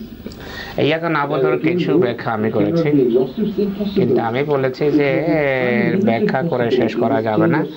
এই যে আপনার কোনো অংশের উপর জোর দেয়া, আপনি এক শব্দের উপর জোর দিয়ে অর্থের একটা নতুন জগতে প্রবেশ করেন, কিন্তু আপনি যদি দোয়া করার সময় যদি এই বিষয়টা অনুসরণ করেন তাহলে আল্লাহ তাআলা আপনাকে আপনার জন্য নতুন নতুন দিগন্ত খুলবেন সূরা ফাতিহার অর্থের। Now I bring to focus another aspect of Surah Fatiha. এখন সূরা ফাতিহার স্টাইলের আরেকটা দিক আপনাদের সামনে আমি পেশ করব। আমি পূর্বেও বলেছি যে ইয়াকা না'বুদু এই যে ভাবটি আছে এটি একটি বহুবচন। এর অর্থ এই নয় যে আমি তোমার ইবাদত করি বা আবুদু বলা হয়নি, বরং বলা হয়েছে না'বুদু অর্থাৎ আমরা তোমার ইবাদত করি, শুধু তোমার ইবাদত করি। এখানে কেন বহুবচন ব্যবহার করা হয়েছে সেটি তার কিছু কথা আমি গত খুতবায় বলেছি, আজকে আরো কয়েকটি কথা বলবো, আর এটিকে আসলে বর্ণনা করে শেষ করা যাবে না। Congregational prayers are mentioned in this. আসলে এতে বা জামাত নামাজের কথা বলা হয়েছে, very elaborately discussed by আর এই বিষয়টি হযরত মুসলিম মাউদ রাদিয়াল্লাহু আনহু বিস্তারিত আলোচনা করেছেন তাফসীরে। তিনি বলেছেন যে সত্যিকারের নামাজ আসলে বা জামাত নামাজ, ইন্ডিভিজুয়াল নামাজ বা ব্যক্তিগত নামাজ এটি দ্বিতীয় পর্যায়ের ইসলামে, আর সব বেশি গুরুত্বপূর্ণ নামাজ হলো বা জামাত নামাজ। আপনি যদি সেটি করতে ব্যর্থ হন তাহলে তৃতীয় পর্যায়ের বা দ্বিতীয় পর্যায়ের সওয়াব আপনি লাভ করতে পারেন না ব্যক্তিগত নামাজের মাধ্যমে। কিন্তু বেশি গুরুত্বপূর্ণ নামাজ হলো বা জামাত নামাজ।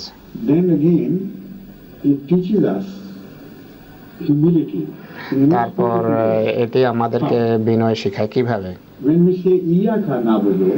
আমরা যখন বলি যে ইয়াকা না'বুদু, আসলে আমরা কি বলছি জানেন? আমরা বলছি যে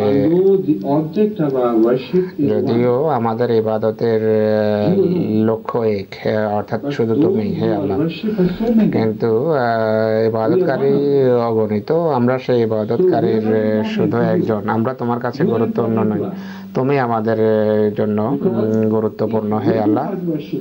কেননা যদি আমি ইবাদত নাও করি হে আল্লাহ ব্যক্তিগতভাবে, এতে তোমার কিছু যায় আসে না, কেননা তোমার অগণিত ইবাদতকারী রয়েছে, আমাদের অনেকেই তোমার ইবাদত করছে, তাই আমি গুরুত্বপূর্ণ নই। আমি একেবারেই গুরুত্বহীন। Because Iyaka, you are the only one. The only one. ইয়াকা, তুমি একমাত্র আমাদের ইবাদতের লক্ষ্য, সবার সবার পূজনীয়। কিন্তু আমরা যদি কেউ আমাদের কোনো একজন তোমার ইবাদত না করলেও অগণিত সৃষ্টি তোমার ইবাদতের রত, তাই আমি গুরুত্বপূর্ণ নই। তাই আমি ইবাদত না করলেও তোমার কিছু যায় আসে না। Again,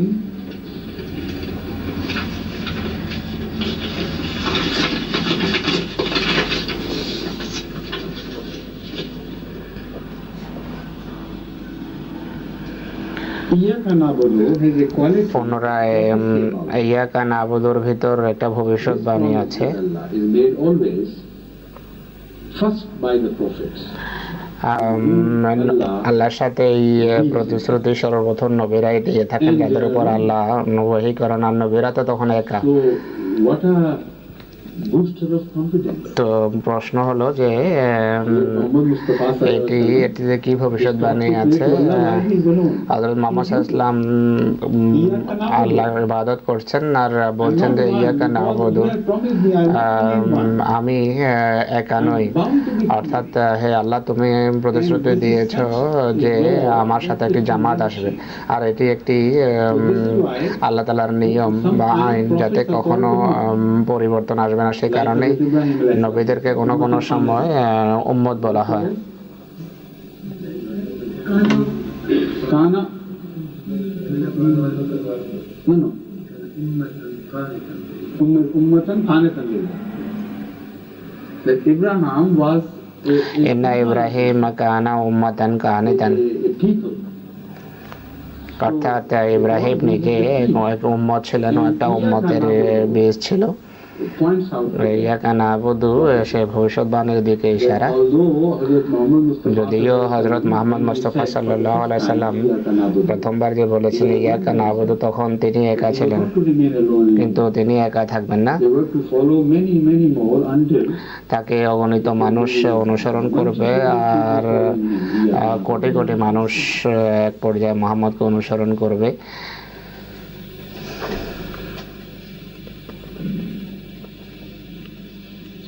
Again, it teaches us a lesson that পুনরায় এতে আরেকটা শিক্ষা আমাদের জন্য রয়েছে, যে তুমি যখন ইয়াকা না'বুদু বলো, and follow it by Iyyaka nasta'in again. তারপর যখন বলো যে ইয়াকা নাস্তাইন, আমরা তোমার সাহায্য চাই, You can never be independent with regard to seeking help. তার অর্থ হলো আল্লাহর সাহায্য, তুমি কখনো আল্লাহর সাহায্য বিমুখ হতে পারো না।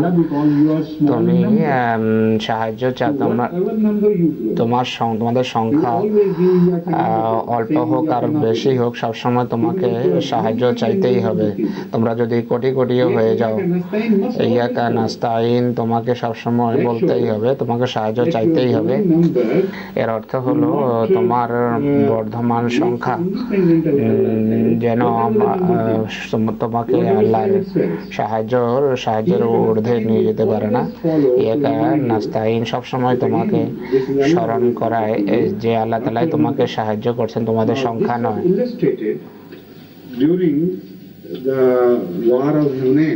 এটি হুনাইনের যুদ্ধে প্রমাণিত হয়েছে এবং খুব সুন্দরভাবে তা প্রমাণিত হয়েছে।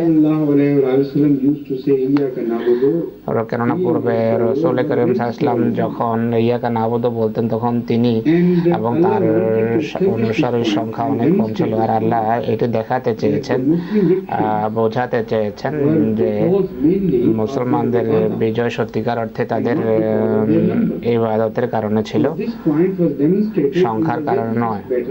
আর এটি বদরের যুদ্ধে আল্লাহ তাআলা দেখিয়েছেন। সেখানে বিরুদ্ধবাদীদের সংখ্যা অনেক বেশি ছিল রাসূলুল্লাহর তুলনায়। রাসূলুল্লাহ এবং তার সাহাবাদের সংখ্যা বিরল ছিল, আর মুসলমানদের হাতে কোনো অস্ত্রশস্ত্রও ছিল না।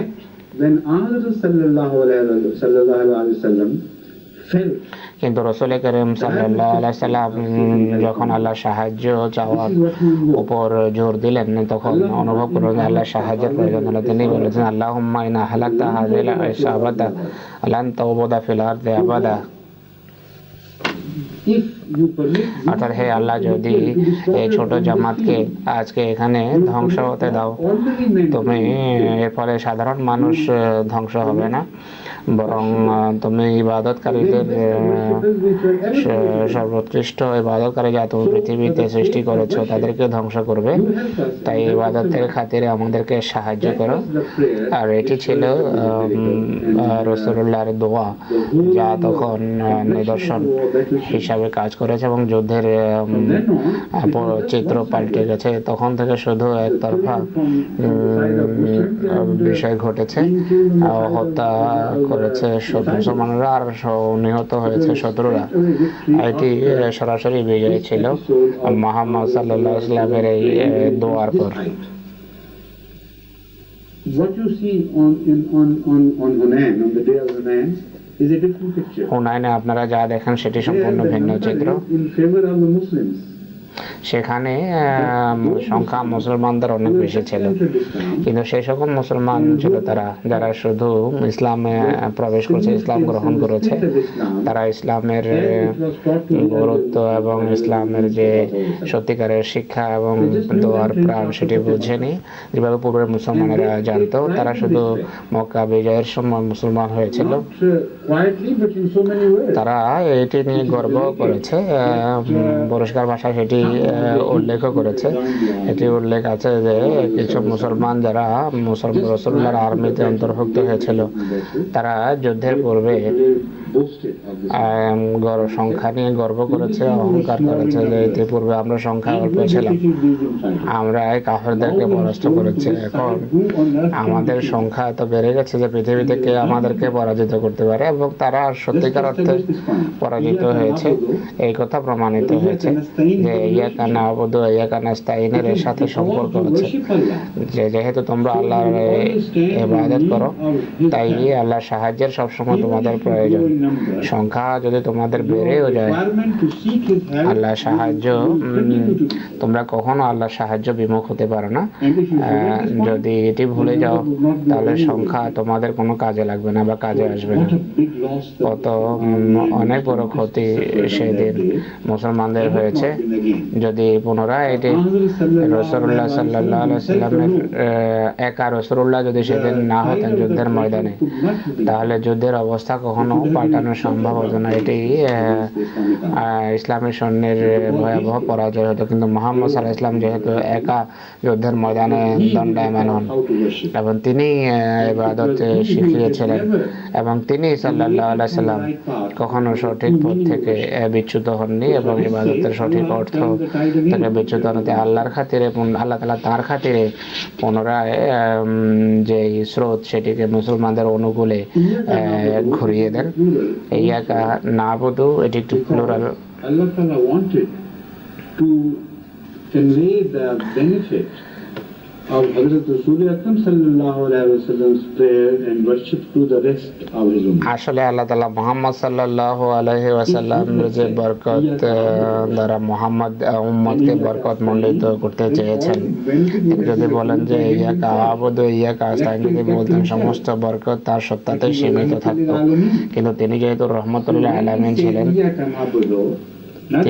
তিনি যখন ইয়াকা না'বুদু বলেছেন, তখন তার দোয়ার বরকত শুধু তার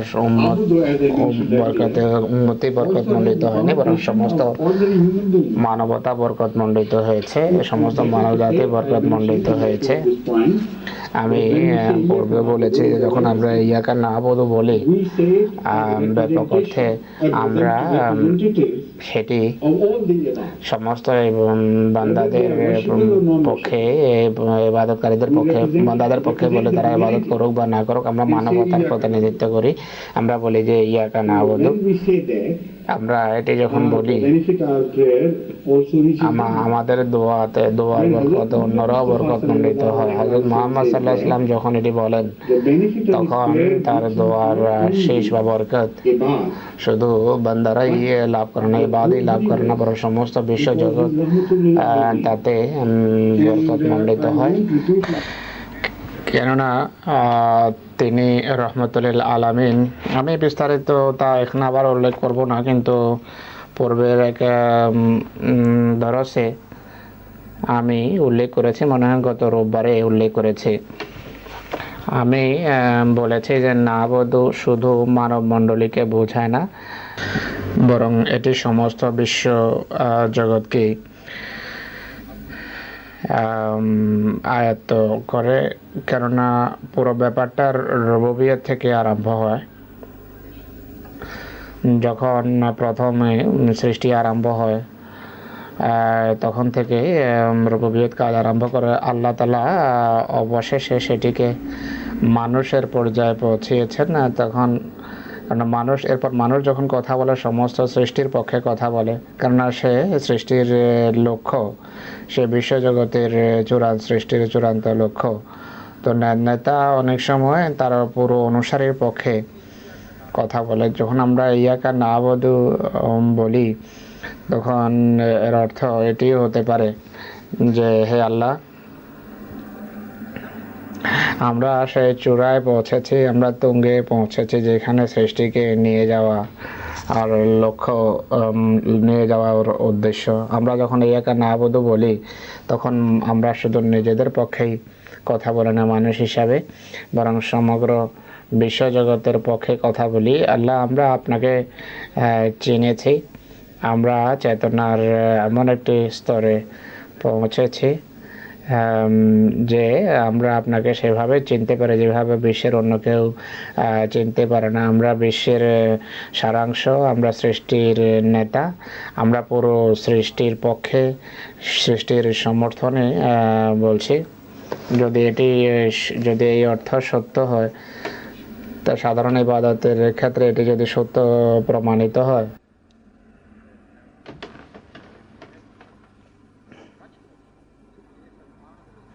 তাহলে হযরত মুহাম্মদ রাসূলুল্লাহর ক্ষেত্রে এটি তার তুলনায় অনেক বেশি সত্য। কেননা তিনি রহমতুল আলামিন, তাকে রহমতুল আলামিন আল্লাহ তাআলা বলেছেন। তাই তার দোয়া পুরো বিশ্বের পক্ষে যাবে, যা পূর্বে সূরা ফাতিহাতে বলা হয়েছে। রব্বুল আলামিন, আল্লাহ রব্বুল আলামিন আর মুহাম্মদ রাসূলুল্লাহ রহমতুল আলামিন হিসাবে আসেন। তাই মুহাম্মদ রাসূলুল্লাহকে রব্বুল আলামিন বলা যেতে পারে না, কিন্তু তাকে রহমতুল আলামিন বলা যায়। মানুষের যে রুবুবিয়তের যে সংস্করণ, সেটির রহমত শব্দের মাধ্যমে বর্ণনা করা হয়েছে। তিনি যেহেতু সারা বিশ্বের প্রতিনিধিত্ব করছেন, সারা পৃথিবীর প্রতিনিধিত্ব করেন, তো তিনি যখন ইয়াকা নাবুদু বলেন তখন সমস্ত বিশ্বজগতের পক্ষে বলেন বা পুরো জগৎসমূহের পক্ষে বলেন। তাই তার দোয়ার বরকত শুধু তার অনুসারীদের বা শুধু মানব জাতি পর্যন্তই সীমিত নয়, বরং সমস্ত সৃষ্টির জন্য সেই দোয়া কাজ করে। আর এটি একটি প্লুরাল বা বহু বচন। আর এটি শুধু মুহাম্মদ রাসূলুল্লাহর যুগের জন্যই নয়, বরং সমস্ত আগত যুগের জন্য। কেননা নাবুদু শব্দটি এটি চলমান, বর্তমান। নাবুদু অর্থ হলো আমরা তোমার ইবাদত করি, তোমার সাহায্য চাই। এটি একটি চলমান, বর্তমান। আর এটিকে ভবিষ্যতের অর্থে অনুবাদ করা যেতে পারে, অর্থাৎ আমরা তোমার ইবাদত করব আর আমরা তোমার সাহায্য চাইব। তো ভবিষ্যৎ প্রজন্ম রাসূলুল্লাহর পরে যাদের আসার কথা, তারাও তার এই দোয়া থেকে লাভবান হবে।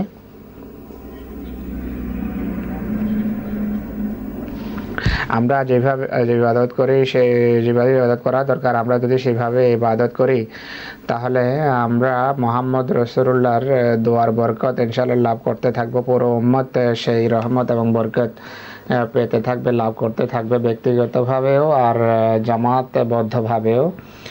আর তার দোয়ার কারণেই আমরা ভবিষ্যতে দোয়া করতে থাকবো, অর্থাৎ আমার অনুসারীরা ভবিষ্যতে আল্লাহর ইবাদত করতে থাকবে। তখন মোহাম্মদ রসুল্লাহ বলেন, ইয়াকা নাস্তাইন, যে আমরা তোমার সাহায্য চাই।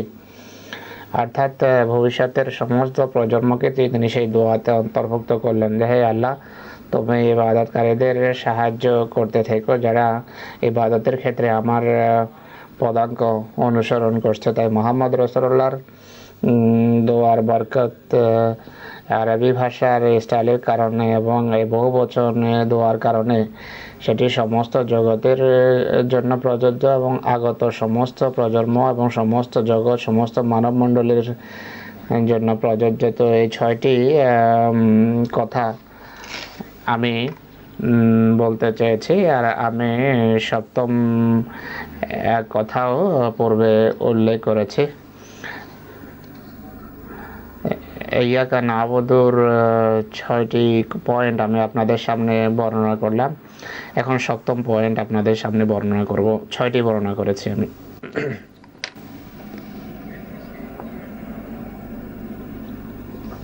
ইয়াকা নাবুদু যখন আমরা বলি, এটি বহু বচন।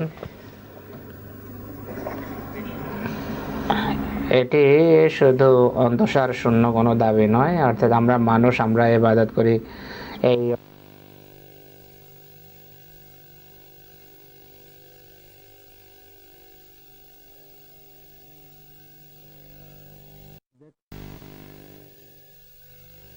এটি শুধু অন্তঃশাসন দাবি নয়, বরং এর সাথে দায়িত্ববোধের সম্পর্ক আছে।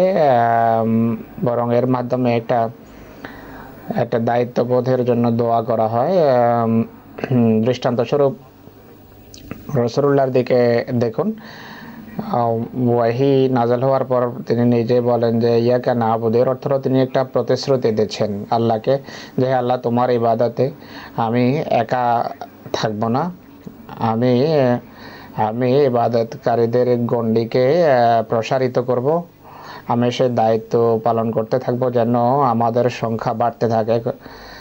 এর অর্থ হলো একটা দায়িত্ব আপনি কাঁধে নিচ্ছেন, একটা দায়িত্ব গ্রহণ করছেন। তার অর্থ হলো আমি শুধু আমার ইবাদতেই সন্তুষ্ট থাকব না, যতক্ষণ পর্যন্ত তোমার সাহায্যে আমাদের সংখ্যা না বাড়ে, আমরা একের অধিক যতক্ষণ হব না, আমি নীরবে বসে থাকব না হে আল্লাহ। তার অর্থ হলো প্রত্যেক ইবাদতকারী যখন বলে যে ইয়াকা না'বুদু,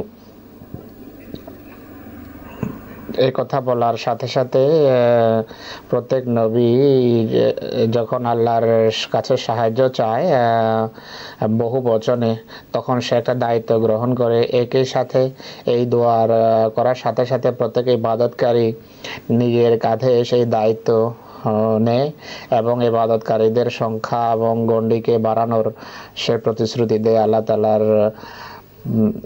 তাআলার নিকট। আর এই কথাটি কোরআনের বিভিন্ন আয়াত থেকে স্পষ্টভাবে প্রমাণিত, এ ব্যাপারে কোনো সন্দেহ নেই। আর এই কারণে ইয়াকা না'বুদু, এটি একটি কারণ না'বুদু শব্দ অবলম্বন করার। আমি এই কথাটা দেখানোর জন্য কোরআনের অগণিত আয়াত থেকে মাত্র কয়েকটি আয়াত নিয়েছি আপনার, যে আয়াত থেকে বোঝা যায় যে আপনি যখন ইয়াকা না'বুদু বলেন তখন মুমিনদের জামাতকে বড় করার জন্য আপনি দায়ী, মুমিনদের জামাতকে বৃহৎ জামাতের সংখ্যা বাড়ানোর জন্য আপনি একটা দায়িত্ব গ্রহণ করছেন। প্রথম আয়াত সূরা তাহা থেকে হুজুর বলেছেন, তাহার 133 নম্বর আয়াত, সেটি হলো ওয়ামুর আহলাকা বিসসালাতি ওয়াসতাবির আলাইহা লা নাসালুকা রিজকা নাহনু নারযুকুকা ওয়াল আকিবাতু লিত্তাকওয়া।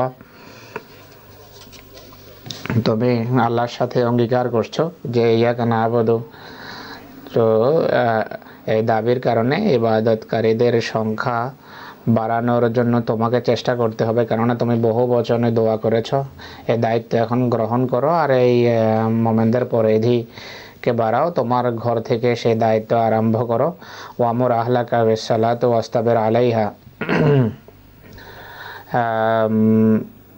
আল্লাহর সাহায্য চাওয়া আর ধৈর্য, এই দুটোর কথা বলা হয়েছে। এই দুটো একসাথে চলে, এইগুলো একটা জুটি যা পাশাপাশি চলে, অঙ্গাঙ্গিভাবে জড়িত। কোরআনের অনেক আয়াত থেকে এটি প্রমাণ করা যায় যে আল্লাহর কাছে সাহায্য চাওয়া এবং ধৈর্য এই দুটো একই সাথে অগ্রসর হয়। আল্লাহ সাহায্য চাওয়া এবং ধৈর্য ধারণ করা, যেমন একটি আয়াত আছে যে ওয়াস্তাইনু বিস-সাবরি ওয়াস-সালাত। আমি এটি আপনাদের সামনে স্পষ্ট করব যে কেন। দৃষ্টান্তস্বরূপ, আপনি কোনো ব্যক্তির সাহায্য চান আর আপনি নিজে সাহায্য পাওয়ার জন্য যদি সর্বোচ্চ চেষ্টা না করেন, তাহলে সাহায্যের যে চেষ্টা আপনার সেটি অর্থহীন হবে, তার কোনো ওজনই থাকবে না। আপনার চেষ্টার মাধ্যমে আপনি আল্লাহর কাছে প্রমাণ করেছেন যে আপনি এই বিষয়টার আর যে ইতিবাচক যে দিক আছে সেটি আপনার সামনে স্পষ্ট। প্রতিকূল অবস্থা সত্ত্বেও আপনি এটির সাথে চিমটে রয়েছেন। তো আপনি যখন আল্লাহর কাছে দোয়া করেন, সাহায্য চান, কিন্তু আপনি যদি ধৈর্য না দেখান আর সেই দোয়া কবুল হওয়ার পথে যদি অনবরত চেষ্টা না করেন, তাহলে সেটি কবুল হবে না। কেননা আল্লাহ দেখবেন যে আপনি আসলে এটি যা বলছেন তা আপনি চাচ্ছেন না। যদি চাইতেন আপনি পুরোপুরি তার জন্য চেষ্টাও করতেন। তাই ধৈর্য অবশ্যই তার সাথে থাকতে হবে দোয়াকে গ্রহণীয় করে তোলার জন্য আল্লাহ তাআলার দরবারে। এর ভিতরে একটা রহস্য কিন্তু নিহিত আছে। যারা জানতে চায় যে দোয়া কিভাবে কবুল হয়, তাদের জন্য এটা একটা চাবি আছে। কোনো বিষয়ের আন্তরিকতাই আসলে সে কাজের ফলাফলের জন্য দায়ী। দোয়া কবুল হওয়ার জন্য কোনো বিষয়ে আন্তরিকতা জরুরি। আপনি যদি আপনার অলিক চিন্তাধারাকে আপনার বাস্তব রূপ দিতে চান, তাহলে সেই দোয়া কখনো কবুল হবে না। সে কারণে আল্লাহ তাআলা বলছেন যে ওয়ামুর আহলাকা বিস-সালাতি ওয়াস্তাবির আলাইহা, তুমি নিজে তার উপর প্রতিষ্ঠিত থাকো আর আল্লাহর সাহায্য চাও এবং ধৈর্য ধারণ করো।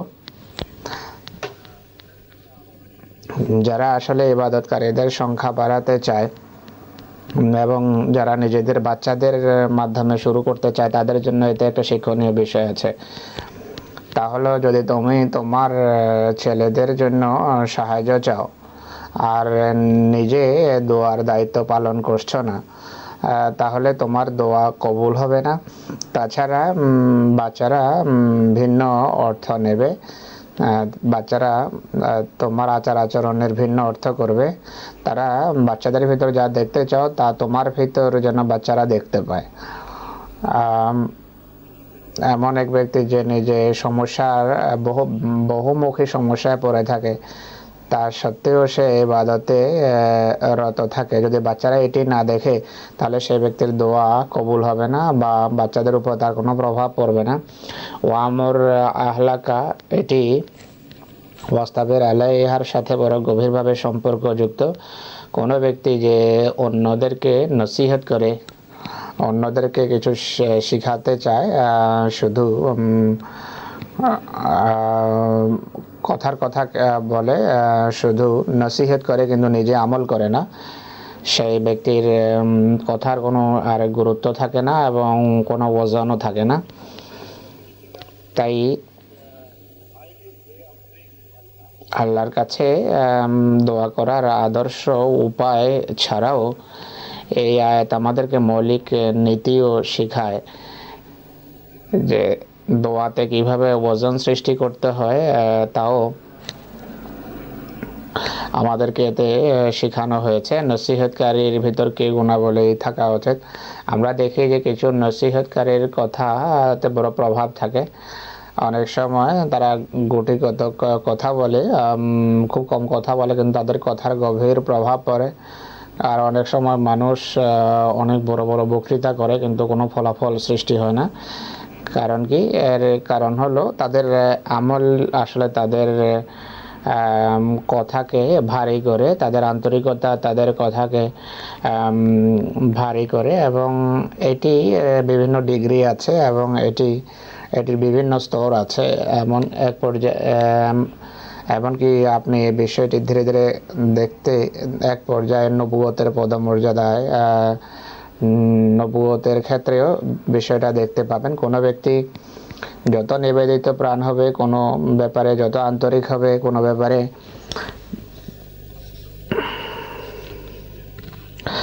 এমন ব্যক্তি নিজের জীবনে প্রথমে পরিবর্তন আনে। যে কথার তবলিগ করছে সেই কথা উপর তারা নিজেরা প্রথমে আমল করে, সে কথার উপর গভীরভাবে তাদের ঈমান থাকে। দৃষ্টান্তস্বরূপ হযরত মসিহ ইসলামের জীবনের একটা ঘটনা আমি আপনাদের সামনে বর্ণনা করব। আর এটি হযরত মসিহ ইসলামের এই ঘটনা মসিহ ইসলামের এক সাহাবী বর্ণনা করেছে, মনে মুফতি মোহাম্মদ সাদেক বা অন্য কোনো ব্যক্তি, সাদেক রহমাউল্লাহ রাজিয়াল্লাহু আনহু।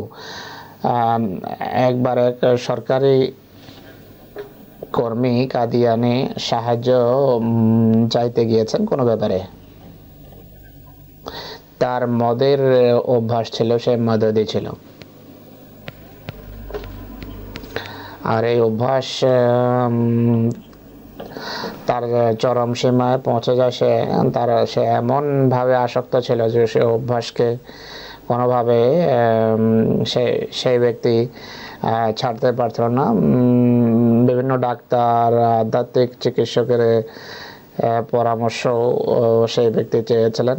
এক ব্যক্তি তাকে বলেছেন যে আপনি কাদিয়ানে যান হযরত নুরউদ্দিন রাদিয়াল্লাহু আনহুর কাছে, তা তিনি ওষুধ দেবেন, ওষুধও কাজ করবে, তার দোয়াও আপনার পক্ষে কাজ করবে। তিনি কাদিয়ান গিয়েছেন, খলিফাতুল মসিহ আউয়ালের কাছে যান। খলিফাতুল মসিহ আউয়াল রাদিয়াল্লাহু আনহু মদ পানের যে ক্ষতিকর দিকগুলো বর্ণনা করলেন এবং কিছু ওষুধও খেতে বললেন। সেই ব্যক্তি তার সাথীদেরকে বললেন যে খুব ভালো নসিহত আমি শুনেছি, যা পূর্বে শুনিনি, কিন্তু আমি জানি যে আমি যখন ফিরে যাব পুনরায় আমি মদ পান করব। কিছুদিন পর হযরত খলিফাতুল মসিহ আউয়াল রাদিয়াল্লাহু আনহু বুঝতে পেরেছেন যে তিনি এই ব্যক্তির ক্ষেত্রে সফলতা লাভ করেননি। তিনি বা অন্য কোনো ব্যক্তি একদিন তাকে বললেন আপনি কাদিয়ান থেকে ফিরে যাচ্ছেন, মসিহ মদের সাথে একবার দেখা করুন। সেই ব্যক্তি হযরত মসিহ ইসলামের কাছে যান। তিনি বলেন যে সেই ইন্টারভিউ খুব ছোট ছিল। তিনি মির্জা সাহেব কয়েকটা কথা বলেছেন আমাকে, মত সম্পর্কে নয় বরং অন্য কোনো বিষয় সম্পর্কে কিছু বলেছেন। আর সেই কথাগুলো এত গভীরভাবে তার হৃদয়ে ঢুকে যায় যে তিনি বুঝতে পেরেছেন যে সেখানে তিনি আরোগ্য লাভ করেছেন, তো তিনি এক সুস্থ এবং রোগমুক্ত ব্যক্তি হিসাবে বেরিয়ে গেছেন। তো এটি ওয়াস্তাবির আলাইহার অর্থ। তা আপনি যখন কিছু পবিত্র কাজের উপর পুরো আন্তরিকতার সাথে, পুরো শক্তি, সামর্থ্য, যোগ্যতা এবং মন মানসিকতা নিয়ে যদি প্রতিষ্ঠিত হন আর অন্যদেরকে যদি সেই ভালো কাজের জন্য ডাকেন, তাহলে আপনার কথা সেখানে, আপনার কথা একই কথাই যা অন্যরা বলে, কিন্তু আপনার কথার বড় গভীর প্রভাব পড়বে এবং গভীর ওজন তাতে সৃষ্টি হবে। আর এটি হলো নসিহতকে শক্তিশালী এবং নসিহতকে জোরদার এবং জোরালো নসিহত করার উপায়।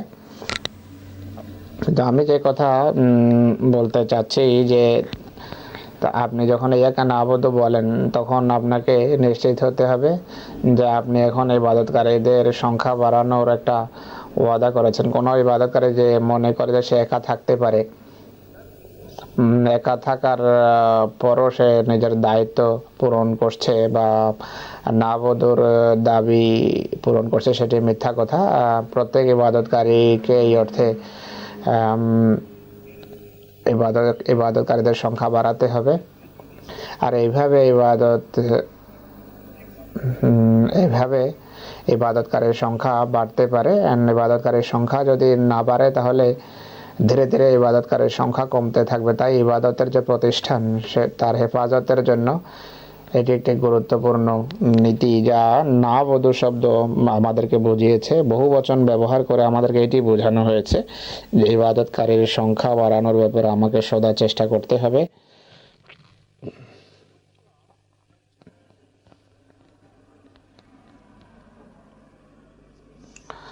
হুজুর বলছেন যে কোরআনে কারীম যদি আপনি পড়েন, নতুন নতুন সুন্দর এবং আকর্ষণীয় দিক কোরআনের আপনার সামনে আসবে। কোরআনে কারীম জুটি জুটি কথা বলে। কোরআন বলে যে এটি করো, আর তার সাথে কোনো নবীর বা কোনো মুত্তাকি ব্যক্তির দৃষ্টান্ত বর্ণনা করে। আর এটি সবসময় একাত্রে বর্ণিত হওয়া জরুরি নয়। এটি থেকে বোঝা যায় যে কোরআন মানুষের বানানো কথা নয়, বরং রাসূলুল্লাহর 23 বছরের নবুয়তে সেটি নাযিল হয়েছে। কিন্তু আপনি সর্বত্র রীতি দেখবেন, যখনই আল্লাহ তাআলা বলেন যে এটি করো, আর সেই কাজ কিভাবে করা হয়েছে তার একটা দৃষ্টান্ত কোরআনের কোনো না কোনো স্থানে আল্লাহ তাআলা বর্ণনা করেছেন। আর কত সুন্দর, কত ভুলভাবে অনেক মানুষ কিছু করেছে তার দৃষ্টান্ত আছে, কত উত্তমভাবে কেউ কিছু করেছে সে ব্যাপারে তারও দৃষ্টান্ত আছে।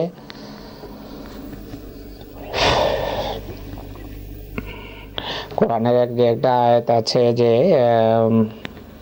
তুমি তোমার পরিবার পরিজনকে নসিহত করো যে কিভাবে ইবাদত করতে হয়। কোরআনের সেই আয়াত হুজুর পেশ করছেন হযরত ইসমাইলের কথা। কোরআন বলছে যে সূরা তাহার আয়াত হুজুর এখন সূরা মরিয়মের আয়াত হুজুর উল্লেখ করছেন। আয়াতটি হলো ওয়াজকুর ফিল কিতাবে ইসমাইল,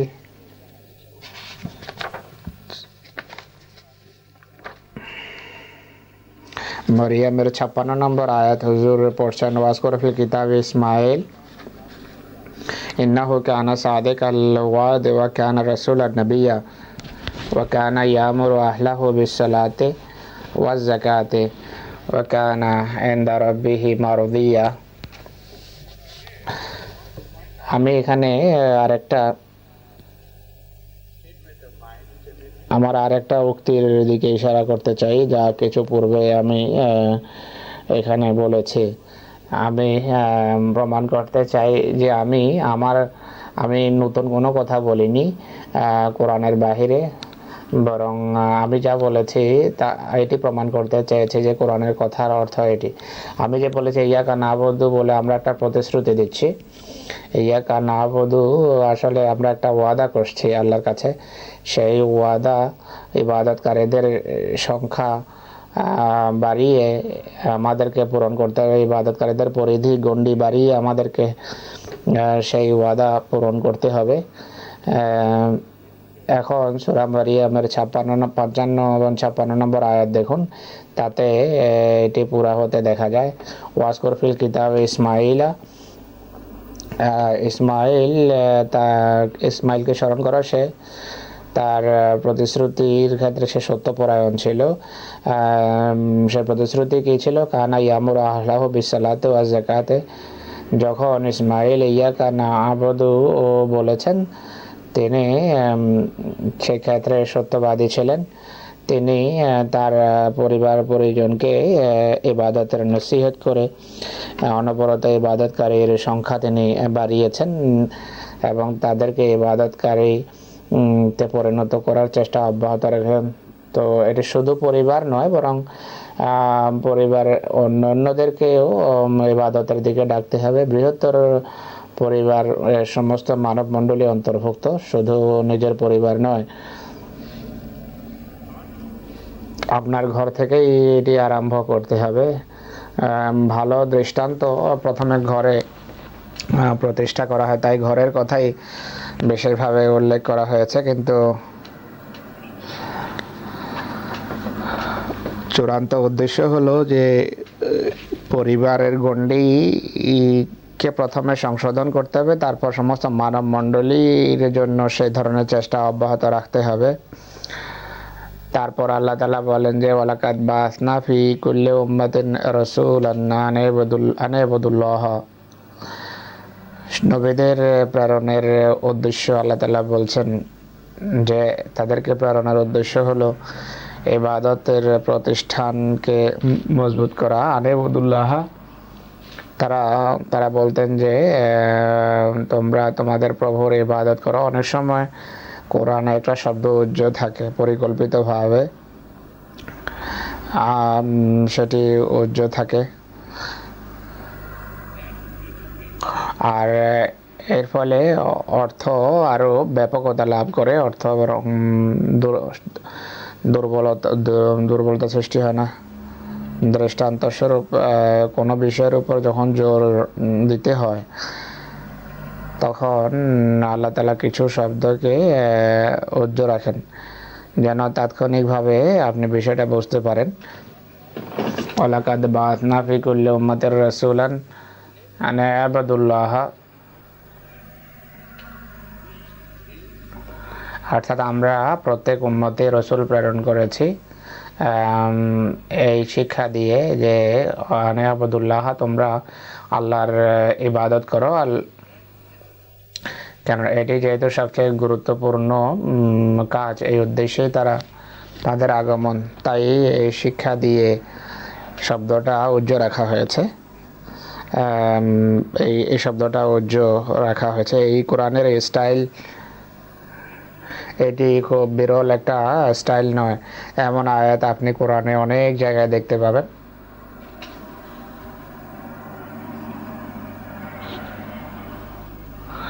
উদাহরণস্বরূপ আমানা রাসূলু বিমা উনজিলা ইলাইহি মির রাব্বিহি ওয়াল মুমিনুন কুল্লুন আমানা বিল্লাহি ওয়া মালাইকাতিহি ওয়া কুতুবিহি ওয়া রাসূলিহি লা নুফাররিকু বাইনা আহাদিন মির রাসূলিহি। লা নুফাররিকু বাইনা আহাদিন, এখানে এই একটা শব্দ উজ্জ আছে যে তারা তোয়া করতো, এই শব্দটা উজ্জ আছে, এটি উল্লেখ করা হয়নি কারণ এটি তাদের হৃদয়ের সহজাত কান্না, যা হৃদয় থেকে উদ্ভূত হতো, তাই এই শব্দটা এখানে রাখা হয়নি। এজা সাআলাকা ইবাদি আন্নি ফাইন্নী করিব, এখানে কুল শব্দ উজ্জ রয়েছে যে তুমি বলো। সচরাচর বলা হচ্ছে যে তুমি বলো, পর এটি না বলে বলা হয়েছে ইন্নী করিব, আল্লাহ এত কাছে, এত নিকটে যে কুল শব্দ ব্যবহারের আর প্রয়োজন হয়নি। তারপর অন্যত্র এক জায়গায় বিভিন্ন স্থানের নবীদের কথা উল্লেখ আছে, আর বলা আছে ওবুদুল্লাহ ওবুদুল্লাহ ওবুদুল্লাহ। হযরত নূহ, ইব্রাহিম, হুদ, সালেহ, শোয়েব, হযরত মুসা, তাদের সবার কথা উল্লেখ আছে। এবং সবশেষে হযরত মুহাম্মদ রাসূলুল্লাহ সাল্লাল্লাহু আলাইহি সাল্লামের কথা কোরআন নাম সহ উল্লেখ করেছে, আর বলছে তোমরা ইবাদত করো।